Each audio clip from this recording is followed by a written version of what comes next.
Akbar cooking channel. நான் உங்கள் அக்பர் அலி. இன்றைக்கி நம்ம சேனலில் என்ன பார்க்க போகிறோம்னு பார்த்தீங்கன்னா, கல்யாண வீடுகளில் செய்யக்கூடிய மட்டன் வடி பிரியாணி. இது 1 கிலோ பாஸ்மதி ரைஸை வச்சு நம்ம வீட்டில் அதே சுவையில் எப்படி செய்கிறது அப்படிங்கிறது தான் இந்த வீடியோவில் நான் உங்களுக்கு சொல்ல போகிறேன். வாங்க எப்படி செய்யலாம்னு பார்த்துடலாம். இன்றைக்கி வந்து மட்டன் பிரியாணி செய்கிறதுக்கு நான் 1 கிலோ பாஸ்மதி ரைஸ் எடுத்திருக்கேன். இந்த பாஸ்மதி ரைஸை பார்த்தீங்க அப்படின்னா பழைய ரைஸாக எடுத்திருக்கேன். இதை நல்ல ஒரு தண்ணி ஊற்றி அலசி எடுத்துகிட்டு அதுக்கப்புறம் இன்னொரு தண்ணி ஊற்றி மாற்றி நான் 1 மணி நேரம் ஊற வைக்க போகிறேன். அதே மாதிரி நீங்களும் ஊற வச்சுக்கோங்க. இப்போ 1 கிலோ மட்டன் பிரியாணி செய்கிறதுக்கு பார்த்தீங்க அப்படின்னா நம்ம ஒரு 5லேருந்து ஒரு 6 லிட்டரு வரைக்கும் நம்ம ஒரு பாத்திரம் எடுத்துக்கிறோம். அதுக்கப்புறம் வடித்து போடுறதுக்காக நம்ம பார்த்திங்கன்னா அதை விட கொஞ்சம் சின்ன பாத்திரம் ஒரு 4 லிட்டரு அந்த மாதிரி நம்ம எடுத்துக்கிறோம். இப்போ நம்ம அடுப்பை பற்ற வச்சு நம்ம ஸ்டார்ட் பண்ணிடலாம். இப்போ நம்ம அடுப்பை பற்ற வச்சிடலாம். இப்போ பிரியாணிக்கு தகுந்த பாத்திரத்தையும் நம்ம இதில் ஏற்றிடலாம். இப்போ நம்ம ரீஃபைண்ட் ஆயில் பார்த்திங்கன்னா ஒரு 100 ml நான் இதில் ஊற்றுறேன். அடுத்ததாக பார்த்திங்கன்னா நெய் பார்த்திங்கன்னா 100 ml நான் ஊற்றுறேன். இதில் உங்களுக்கு நெய் 100 ml வேணாம், எனக்கு அளவு கம்மியாக வேணும் அப்படின்னு சொன்னிங்கன்னா 150 ml ரீஃபைண்ட் ஆயிலு, அப்புறம் பார்த்திங்கன்னா நெய் ஒரு 50 ml நீங்கள் சேர்த்துக்கலாம். அல்லது இந்த மாதிரி 100 அந்த மாதிரி ரெண்டும் நீங்கள் சேர்த்துக்கலாம். இப்போ நெய் ஆயில் ரெண்டுமே நல்லா சூடாயிருச்சு. இந்த நேரத்தில் பார்த்திங்கன்னா பட்டை சுருள் பட்டை தான் நான் சேர்த்துருக்கேன். 2 இன்ச்சு நீளத்தில் 2 பட்டை நான் இதில் சேர்த்துக்கிறேன். அடுத்ததாக பார்த்திங்கன்னா ஏலக்காய் ஒரு 6 ஏலக்காய் நான் இதில் சேர்த்துக்கிறேன். அதே மாதிரி கிராம்பு ஒரு 6 கிராம்பு நான் இதில் சேர்த்துக்கிறேன். அடுத்ததாக நம்ம வெங்காயம் சேர்த்துக்கிறோம். இந்த வெங்காயம் என்ன அளவு அப்படின்னு பார்த்தீங்கன்னா, வெங்காயம் ஒரு 400 கிராம் நான் சேர்த்துக்கிறேன். 400 கிராம் அப்படின்னா அளக்க முடியலை அப்படின்னு சொன்னீங்கன்னா, சரியாக எடை போட முடியல அப்படின்னா நீங்கள் மீடியம் சைஸ் வெங்காயம் பார்த்தீங்கன்னா ஒரு 6 வெங்காயம் நான் இதில் சேர்த்துருக்குறேன். இதெல்லாம் நல்ல பொன்னிறம் வர்ற வரைக்கும் நம்ம இதை நல்லா வதக்கணும். இப்போ அடுப்பு பார்த்தீங்க அப்படின்னா ஹை ஃப்ளேமில் தான் இருக்குது. இந்த வெங்காயத்தை வதக்கும் போது பார்த்திங்கன்னா ஹை ஃப்ளேமில் வச்சு தான் நம்ம வெங்காயத்தை வதக்கணும். இப்போ பார்த்திங்கன்னா வெங்காயம் கொஞ்சம் நல்ல ப்ரௌன் கலரில் வந்துட்டுருக்கு. இதே மாதிரி எல்லா பக்கமும் ஈவனாக அதே மாதிரி வந்ததுக்கப்புறம் நம்ம ஒவ்வொரு பொருட்களாக இதில் சேர்த்துடலாம். இப்போ நல்ல பொன்னிறமாக வந்துருச்சு. இந்த நேரத்தில் பார்த்திங்க அப்படின்னா நம்ம இஞ்சி பூண்டு நம்ம இதில் சேர்க்கணும். இஞ்சி 100 கிராம், பூண்டு பார்த்திங்கன்னா 75 கிராம். இதை அரைச்சதுக்கப்புறம் நிறைய இருக்க மாதிரி தெரியும் உங்களுக்கு. நீங்கள் அப்படியே இதில் சேர்த்துடணும்.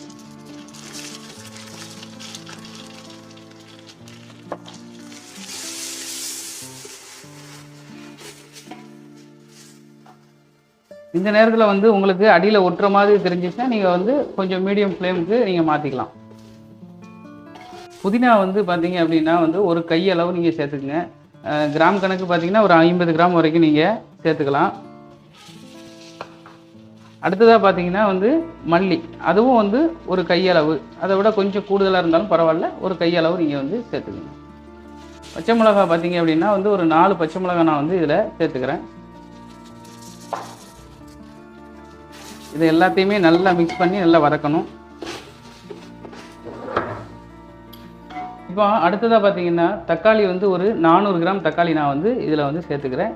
ஒரு மீடியம் சைஸில் ஒரு 6 தக்காளி இருந்தது. இப்போ இதையும் நல்லா நம்ம இந்த தக்காளி நல்லா மசிகிற வரைக்கும் நம்ம இதை நல்லா வதக்கணும். அடியில் கொஞ்சம் ஒட்டுற மாதிரி இருக்கும், அது ஒரு பெரிய இஷ்யூ இல்லை. இப்போ 150 ml தயிர் நான் இதில் சேர்த்துக்கிறேன். புளிப்பான தயிராக இருந்தால் ரொம்ப சூப்பராக இருக்கும். நீங்கள் கொஞ்சம் புளிச்ச தயிராக இருந்தால் ஒரு 150 ml நீங்கள் இதில் சேர்த்துக்குங்க.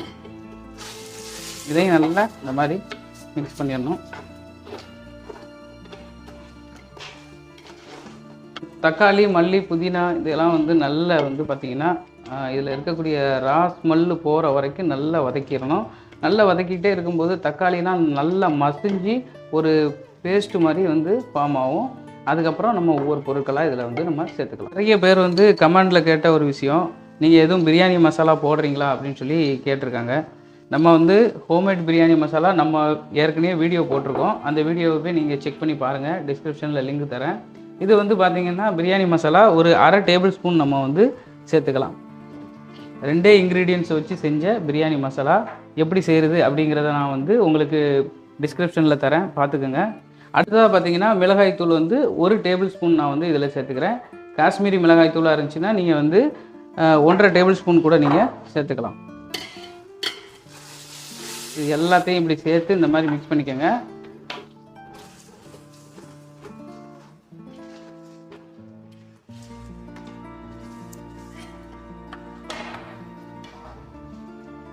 பார்த்திங்கன்னா மஞ்சள் தூள் 1/4 டேபிள் ஸ்பூனுக்கும் கம்மியாக நான் வந்து சேர்த்துக்கிறேன். ரொம்ப அதிகமாக சேர்த்துடக்கூடாது, அந்த மஞ்சள் தூளுடைய வாடை வந்து அதிகமாக வந்துடும். நீங்கள் வந்து மட்டனை வந்து பார்த்திங்கன்னா மஞ்சள் தூள் வச்சு கழுவிருந்தீங்க அப்படின்னா நீங்கள் வந்து மஞ்சள் தூள் இதில் வந்து சேர்க்குறதுக்கு தேவையில்லை.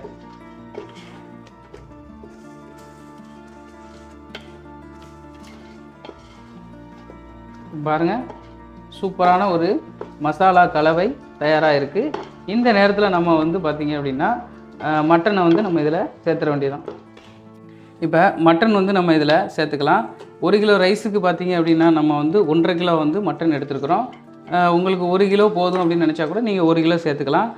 இதில் ரொம்ப முக்கியமான ஒரு விஷயம் என்ன அப்படின்னு பார்த்தீங்கன்னா, கடையில் கேட்டு வாங்கும் பொழுது நம்ம வந்து இளம் ஆட்டுக்கறியாக வாங்கணும். ஏன்னா ரொம்ப ரஃப்பான கறி வந்து அப்படி பார்த்திங்கன்னா நம்ம செய்யக்கூடிய அமைப்பை கொஞ்சம் மாற்றி விடுறதுக்கான வாய்ப்பு இருக்குது. அதனால் வந்து இளம் ஆட்டுக்கறி அப்படின்னு சொல்லி நம்ம வந்து வாங்கிக்கலாம். இப்போ இதையும் நல்ல ஒரு மிக்சிங் பண்ணிடலாம். நல்லா மசாலா வந்துலாம் இதில் நல்லா கோட் ஆகிற மாதிரி நம்ம மிக்ஸ் பண்ணிக்கலாம். இப்போ எல்லாமே சேர்த்தாச்சு. ரொம்ப முக்கியமானது ஒன்று நம்ம வந்து சேர்க்கலை, உப்பு.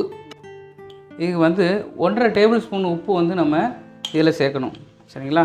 அதுக்கப்புறம் நம்ம தேவைக்கு தகுந்த மாதிரி பார்த்து சேர்த்துக்கலாம். 1.5 டேபிள் ஸ்பூன் உப்பு நான் இப்போ சேர்த்துக்கிறேன். அதையும் நல்ல ஒரு மிக்சிங் பண்ணிடலாம். இப்போ நம்ம பாஸ்மதி பிரியாணி வந்து நம்ம செய்ய போகிறோம். இந்த பாஸ்மதி பிரியாணிக்கு வந்து இப்போ அளவு தண்ணி எப்படி ஊற்றணும் அப்படின்னு பார்த்தீங்கன்னா, 1 கிலோ ரைஸுக்கு பார்த்தீங்க அப்படின்னா 1 லிட்ரு தண்ணி வரைக்கும் நம்ம ஊற்றலாம். இப்போ நம்ம பாஸ்மதி நல்ல பழைய ரைஸ் எடுத்திருக்கோம். அதனால் பார்த்தீங்கன்னா 1 லிட்ரு வரைக்கும் இது வந்து அப்சர்வ் பண்ணிக்கும். அதனால் 1 லிட்ரு தண்ணி வந்து நீங்கள் பயப்படாமல் ஊற்றிக்கலாம். 1 லிட்ரு எப்படி அளக்குறது அப்படின்னு சொல்லி பார்த்தீங்கன்னா, நீங்கள் வந்து இந்த மாதிரி ஒரு பாட்டில் எடுத்துக்கங்க. பாட்டிலில் கூட நீங்கள் 1 லிட்டர் அப்படி வாங்கி நீங்கள் ஊற்றிக்கலாம். அளவு நமக்கு கிளியராக இருக்கும். இந்த மாதிரி ஒரு பாட்டில் இருந்தால் கூட நீங்கள் எடுத்து யூஸ் பண்ணிக்கலாம். கறியை வேக வைக்கும் பொழுது பார்த்தீங்கன்னா மட்டன் வந்து தண்ணியில் மூழ்கிற அளவுக்கு இருக்கணும். இந்த அளவுக்கு வச்சுட்டு நம்ம வந்து இப்போ ஹை ஃப்ளேமில் வச்சுருக்கிறோம். ஹை ஃப்ளேமில் வச்சுட்டு ஒரு மூடியை வந்து நம்ம இதில் போட்டு நல்லா க்ளோஸ் பண்ணிடலாம். இப்போ மூடியை க்ளோஸ் பண்ணிவிட்டு நம்ம வந்து நல்லா கொதிச்சதுக்கப்புறம் அதை திறந்து பார்க்கலாம். திறந்து பார்த்துட்டு அதுக்கப்புறம் நான் சொல்கிறேன். இங்கே பிரியாணிக்கான கறி ஒரு பக்கம் வெந்துட்டுருக்கு. இன்னொரு பக்கம் நம்ம பாஸ்மதி ரைஸை வடித்து எடுக்கிறதுக்காக இந்த அடுப்பில் வந்து நம்ம வெந்நீர் சூடு பண்ணிக்கலாம். இப்போ நான் வந்து அடுப்பை பற்ற வச்சுக்கிறேன். இப்போ அடுப்பை பற்ற வச்சுட்டு ஒரு 3 லிட்ரு இருக்கிற அளவுக்கு தண்ணியை வந்து நான் இதில் வந்து ஏற்றிக்கிறேன். இந்த கறி வேகிறதுக்குள்ளே இந்த தண்ணி வந்து சூடாயிரும். இந்த தண்ணி சூடானதுக்கப்புறம் பாஸ்மதி ரைஸை நம்ம வந்து இதில் போட்டு எடுத்துகிட்டு அதுக்கப்புறம் நம்ம பிரியாணியில் சேர்த்துக்கலாம். இப்போ வந்து கறி நல்லா கொதிச்சிட்ருக்கு. இப்போ இந்த நேரத்தில் நம்ம வந்து இதை திறந்து பார்த்துக்கலாம்.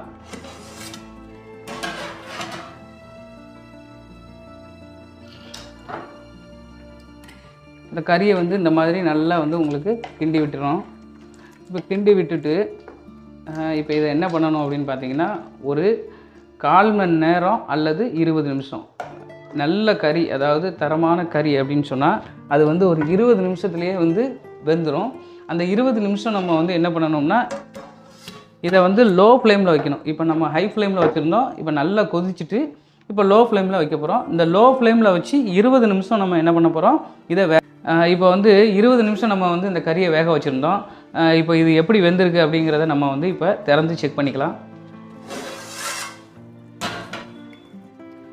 இப்போ இந்த மாதிரி நல்லா கிண்டி விட்டுக்கலாம். கிண்டி விட்டுட்டு கறி எப்படி வெந்திருக்கு அப்படிங்கிறதையும் நம்ம இப்போ செக் பண்ணிக்கலாம். இப்போ 20 நிமிஷம் நம்ம வந்து லோ ஃப்ளேம்லேயே வச்சுருந்தோம். லோ ஃப்ளேம்லேயே வச்சுருந்ததுனால நமக்கு வந்து பார்த்திங்கன்னா தண்ணிலாம் வற்றாத அளவுக்கு கிளியராக அப்படியே இருக்குது. இப்போ வந்து கறி எப்படி வெந்திருக்கு அப்படிங்கிறதையும் நம்ம பார்த்துடலாம். பாருங்கள், கறி வந்து சூப்பராக வந்திருக்கு. நம்ம வந்து ஆட்டுக்கறியை பார்த்திங்கன்னா நம்ம வந்து இளம் ஆட்டுக்கறி தான் வாங்கியிருந்தோம். அதனால் பார்த்திங்கன்னா நமக்கு 20 நிமிஷத்துக்குள்ளேயே வந்து நமக்கு கறி நல்லா வெந்துருச்சு. இதே நீங்கள் வந்து ரொம்ப முத்துன ஆடுன்னு சொல்லுவாங்க, அந்த மாதிரி நீங்கள் வாங்கியிருந்தீங்க அப்படின்னா கறி வந்து ரொம்ப நேரம் வேகிறதுக்கான வாய்ப்பு இருக்குது. ரொம்ப நேரம் வேகும்போது என்ன ஆகும் அப்படின்னு பார்த்திங்கன்னா, நம்ம இப்போ வச்சுருக்கக்கூடிய அளவு தண்ணி வந்து நமக்கு மாறுபடலாம். அதனால் வந்து நீங்கள் கறி கடைக்கு போனீங்க அப்படின்னா எனக்கு வந்து இளம் ஆட்டுக்கறியாக தாங்க அப்படின்னு சொல்லி நீங்கள் வாங்கிக்கோங்க. இந்த நேரத்தில் பார்த்தீங்கன்னா பால் வந்து ஒரு 100 ml எடுத்து வச்சுருக்கேன். இந்த பாலை நான் வந்து இதில் ஊற்றிக்கிறேன். நிறைய பேர் கமெண்டில் பிரியாணிக்கு ஏன் பால் ஊற்றுறீங்க அப்படின்னு சொல்லி. இந்த பிரியாணிக்கு பால் ஏன் ஊற்றுறோம் அப்படின்னு பார்த்தீங்கன்னா, நமக்கு வந்து பார்த்திங்கன்னா அந்த ரைஸ் வந்து ரொம்ப கடக்காக இருந்துச்சுன்னா, அதாவது ரொம்ப ஹார்டாக இருந்துச்சுன்னா ரொம்ப சாஃப்டாக ஆக்கிரும். அதுக்காக தான் நான் வந்து ஒரு 100 ml பால் ஊற்றுறேன். ஒருவேளை பால் வேணாம் அப்படின்னு நீங்கள் நினச்சிங்கன்னா அது ஆப்ஷனல் தான், நீங்கள் வந்து ஸ்கிப் பண்ணிக்கலாம். பால் ஊற்றாததுனால ஒரு 100 ml தண்ணி எக்ஸ்ட்ரா ஊற்றணுமா அப்படின்னு கேட்டிங்கன்னா இல்லவே இல்லை. நம்ம என்ன அளவு தண்ணி வச்சுருக்கோமோ அதுவே போதுமான அளவாக இருக்கும். இப்போ வந்து பால் ஊற்றியாச்சு. நம்ம வந்து ஹை ஃப்ளேமில் வச்சிடலாம். ஹை ஃப்ளேமில் வச்சுட்டு நல்லா கொதிக்கட்டும். நம்ம மூடி வச்சிடலாம். அதாவது அரிசியை வடிக்கிறதுக்காக நம்ம வந்து வெந்நீர் போட்டிருந்தோம். இந்த வெந்நியும் நல்லா கொதிச்சிட்ருக்கு. இப்போ வந்து நம்ம வந்து இந்த வெந்நியை நம்ம திறந்து பார்த்துக்கலாம். 1 கிலோ பாஸ்மதி ரைஸை நல்லா ஊற போட்டுட்டு நான் வந்து வடித்து எடுத்திருக்கேன். இப்போ இதையும் இதோட சேர்த்துக்கலாம்.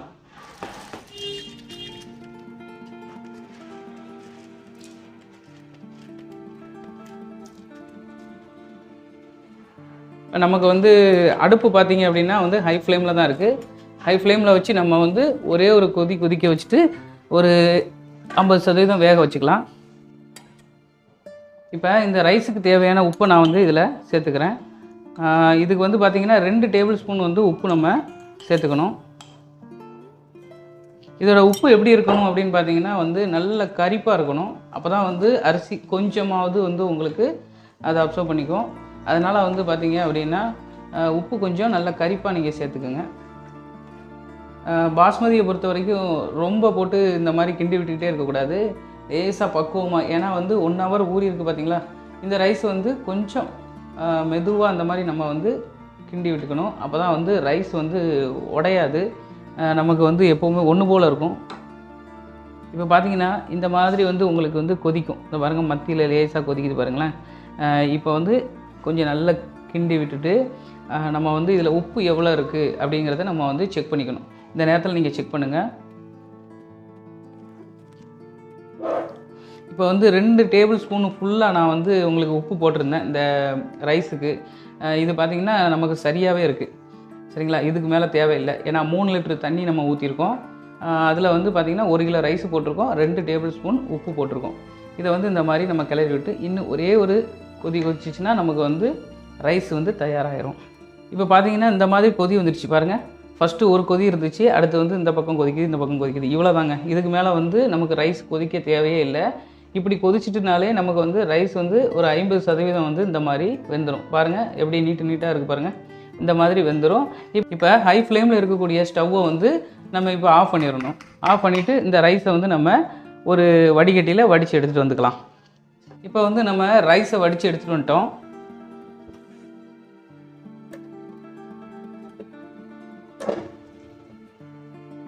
இப்போ நல்லா கொதிச்சிட்ருக்கு. இந்த மாதிரி கொதிச்சுட்டு இருக்கும்போது தான் ரைஸ் போடணும். இப்போ இந்த மாதிரி ஸ்டேஜில் வந்து நீங்கள் உப்பு எப்படி இருக்குது அப்படிங்கிறத கண்டிப்பாக நீங்கள் செக் பண்ணிக்கணும். அரிசியை போடுறதுக்கு முன்னாடி உப்பு எப்படி இருக்குது அப்படிங்கிறத செக் பண்ணிக்கோங்க. இதுக்கு வந்து பார்த்திங்கன்னா 1.5 டேபிள் ஸ்பூன் நம்ம வந்து உப்பு போட்டோம். இது வந்து உங்களுக்கு கரெக்டாக இருக்குது. ஆனால் கரெக்டாக இருக்கக்கூடாது, கொஞ்சமாக கூடுதலாக இருக்கிற மாதிரி இருக்கணும். சரிங்களா, இதுக்கு வந்து நம்ம வந்து இப்போ ஒரு 1/4 டேபிள் ஸ்பூன் வந்து உப்பு வந்து நான் இதில் சேர்த்துக்கிறேன். முதல்ல 1.5 டேபிள் ஸ்பூன் போட்டேன், இப்போ ஒரு 1/4 டேபிள் ஸ்பூன் போடுறேன். இப்போ லேசாக வந்து உப்பு கொஞ்சம் கூடுதலாக இருக்கிற மாதிரி காட்டும். இதுதான் வந்து பிரியாணி அரிசி சேர்க்குறதுக்கு முன்னாடி இருக்கக்கூடிய பதம். இப்போ வந்து பார்த்திங்கன்னா நம்ம ரைஸை இதில் தட்டுறதுக்கு இந்த மசாலா வந்து தயாராக இருக்குது. இப்போ ரைஸ் வந்து நம்ம வடித்து எடுத்து வச்சுருக்கோம், இதையும் இதோட சேர்த்துடலாம். அரிசி சேர்க்குறதுக்கு முன்னாடி சுற்றி எல்லா பக்கமும் நல்லா கொதிக்கணும். இப்போ வந்து நம்ம வடித்து எடுத்து வச்சுருந்த ரைஸ் இதில் சேர்த்துக்கலாம்.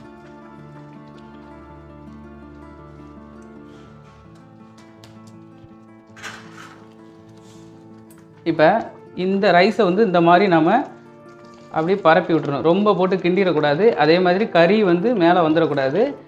ரைஸ் வந்து இந்த மாதிரி உள்ள நல்ல டிப்பாகி இருக்கணும். இப்போ இந்த ஸ்டேஜில் வந்து பார்த்திங்கன்னா ஒரு அரை எலுமிச்சைப்பழம் இருக்குது. இந்த அரை எலுமிச்சைப்பழத்தை வந்து நான் வந்து இதில் புழிஞ்சு விட்டுக்கிறேன். சின்ன பழமாக இருந்தால் நீங்கள் ஒரு பழம் கூட சேர்த்துக்கலாம். கொஞ்சம் பெரிய பழமாக இருந்துச்சுன்னா நீங்கள் வந்து ஒரு அரை பழம் சேர்த்துக்குங்க. தயிர் நல்ல புளிப்பாக இருந்தால் இந்த எலுமிச்சைப்பழம் கூட தேவையில்லை. இப்போ நல்லா பரப்பி விட்டாச்சு. இந்த அரிசியும் தண்ணியும் ஒரே அளவுக்கு லெவலில் இருக்குது பாருங்களேன். இந்த மாதிரி டைமிங் தான் ரொம்ப முக்கியம். இப்போ ஹை ஃப்ளேமில் தான் இருக்குது. இந்த ஹை ஃப்ளேமில் இருக்கிறதுனால உங்களுக்கு நல்லா சுற்றி எல்லா பக்கமும் நல்ல கொதி வரும். சரிங்களா? இந்த மாதிரி கொதி வரும் பொழுது நம்ம என்ன பண்ணிக்கலாம், இந்த தண்ணி கொஞ்சம் ட்ரை ஆனவுடனே டக்குன்னு நம்ம மூடிக்கலாம்.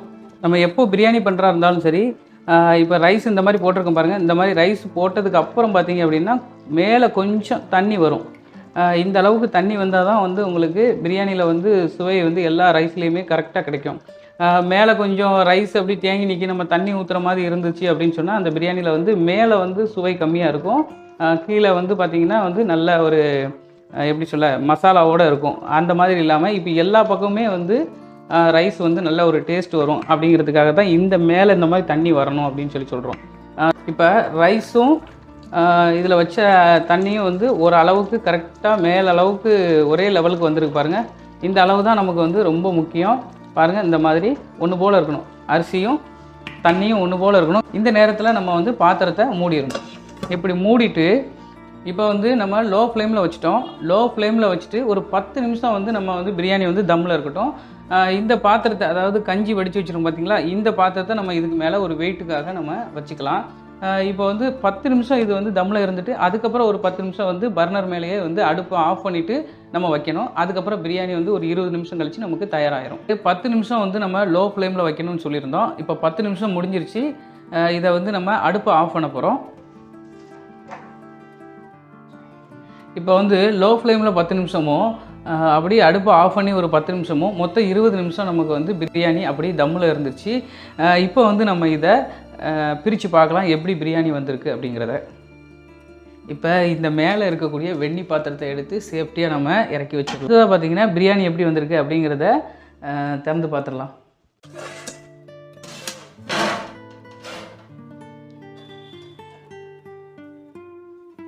இந்த பிரியாணியில் நம்ம வந்து எந்த விதமான கலருமே வந்து சேர்க்கலை. இப்போ பிரியாணி எப்படி வந்திருக்கு அப்படிங்கிறத பார்ப்போம். நம்ம மேலே இருக்கிறத அப்படியே பரட்டி போட்டுக்கலாம்.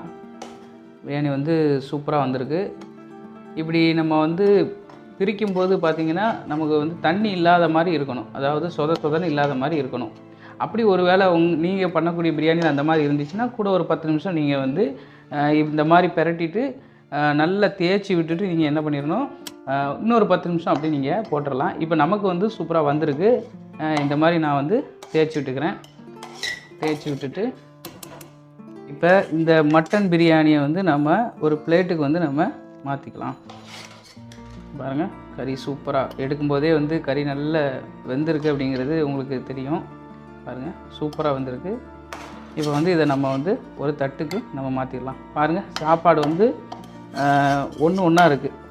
ரொம்ப சொதன்னு இல்லாமல் சூப்பராட்டு சாப்பாடு வந்து பூ மாதிரி நல்லா வெந்து வந்திருக்கு. இது வந்து நீங்கள் பாருங்கள், இந்த கறி வந்து நல்லா வெந்திருக்கு. இப்போ நம்ம தட்டுக்கு மாற்றிட்டு இது வந்து எப்படி இருக்குது அப்படிங்கிறத நான் உங்களுக்கு வந்து சொல்கிறேன். இது வந்து நான் சாப்பிட்டு பார்த்து எப்படி இருக்குது அப்படின்னு சொல்லி சொல்கிறேன்.